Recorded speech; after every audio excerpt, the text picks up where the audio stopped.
and welcome to this next video. Today I'm going to talk you through a technique called story sketching. My name's Alette Willis. I'm a storyteller, an author, and an academic, and I use this technique all the time in my work, and I also teach this technique at most of the workshops I lead through restorylab.com.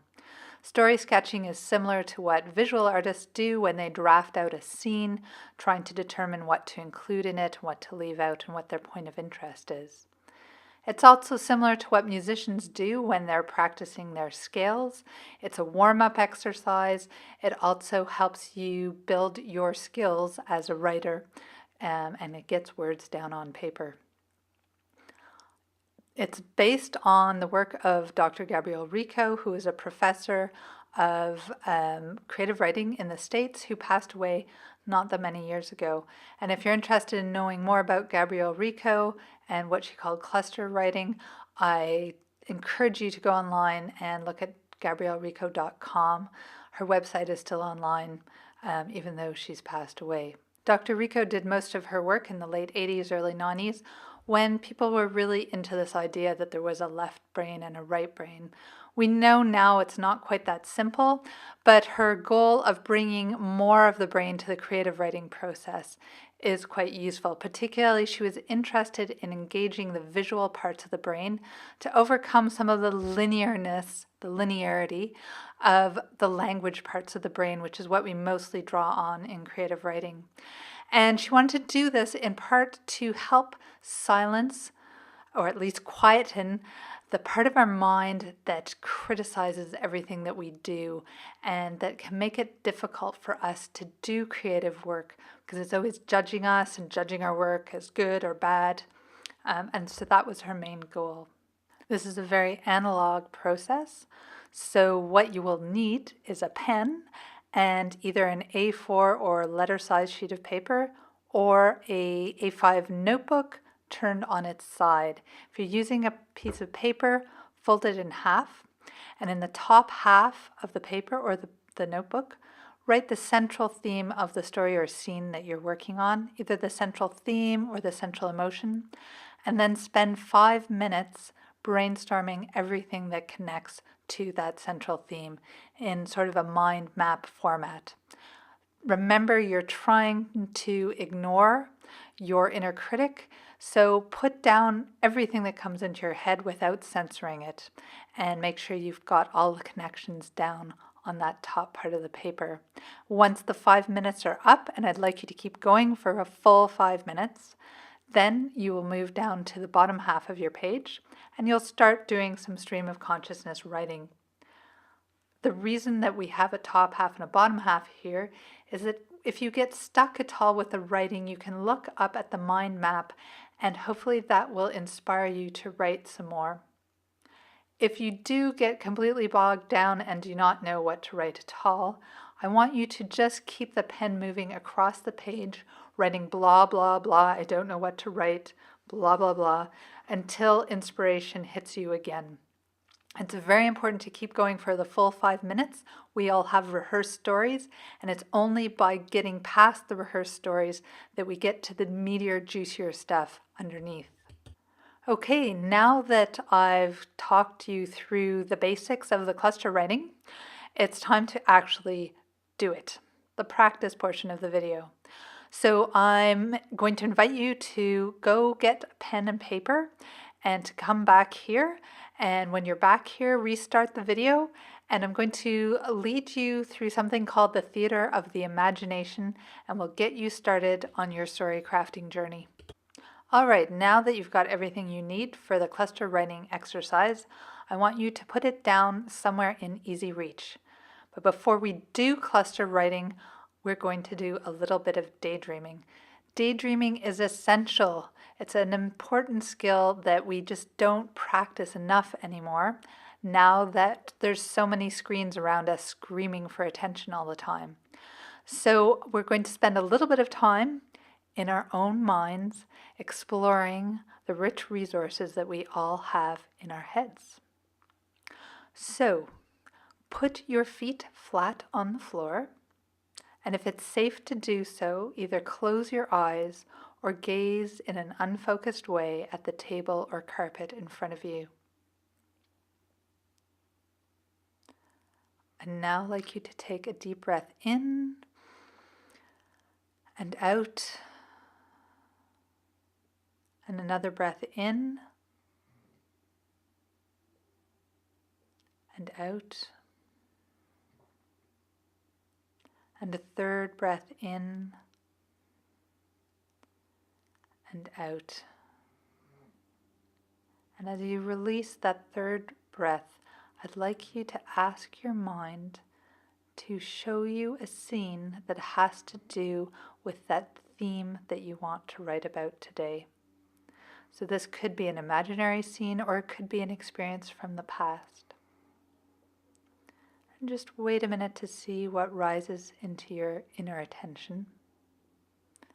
And once something starts to come to mind, I want you to spend a bit of time reconstructing it, or if it's purely imaginary, constructing it. Don't worry about being too factual if you are working with memories. And I want you to explore it with your 5 senses. So first, take a look around. Where are you? What can you see? What's nearby? What's farther away? Next, what can you hear? Again, what's nearby? What's further away? Are you talking to someone? What can you feel? What's in terms of the tactile? What can you feel against your skin? If you're outside, is there weather? If you're inside, what does it feel like inside? Is there any taste related to the scene or smell?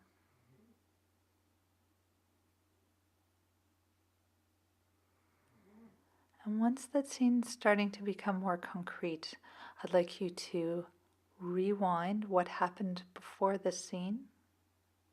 Spend a little bit of time exploring that.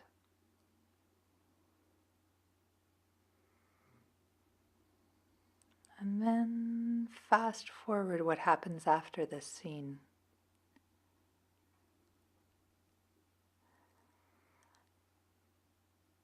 And finally, do you have a sense of what the dominant emotion is? And when you're ready, open your eyes and reach for your paper and your pen. We're now going to move on to the mind mapping part of this exercise. So on the top half of your page, I'd like you to write down the dominant theme or the dominant emotion from that scene you just explored. And you have 5 minutes to put down as much as possible from the scene that relates to that central theme or emotion. And I want you to keep going for the full 5 minutes.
it's time to stop the mind mapping and to move down to the bottom half of the page and to start your writing. You can write about the scene, you can write about the theme. The trick is to just keep your pen moving across the page for the full 5 minutes. Remember, if you get stuck, you can look at the mind map for inspiration. And if you're really stuck, you can just write blah, blah, blah, blah, blah until you get unstuck. But again, just keep your hand moving across the page.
Okay, you can put your pen down now. You might want to take a second or two to stretch out your fingers. It's a lot of writing you've just done. Congratulations on completing the entire exercise. As you can see, it takes about 15 minutes from beginning to the end. And so even on a really busy day, you should be able to find time to do a little bit of story sketching. You can use story sketching in all kinds of ways. You can use it at the beginning of the day to get your creative juices going. You can use it to get yourself unstuck if you're in the middle of a project. You can do a series of these to get yourself through the entire story. That's the end of this video. I hope you enjoyed it. There are plenty of other videos and more resources over on restorylab.com, so please come and join me over there and let me know how your story journey is going. Bye for now.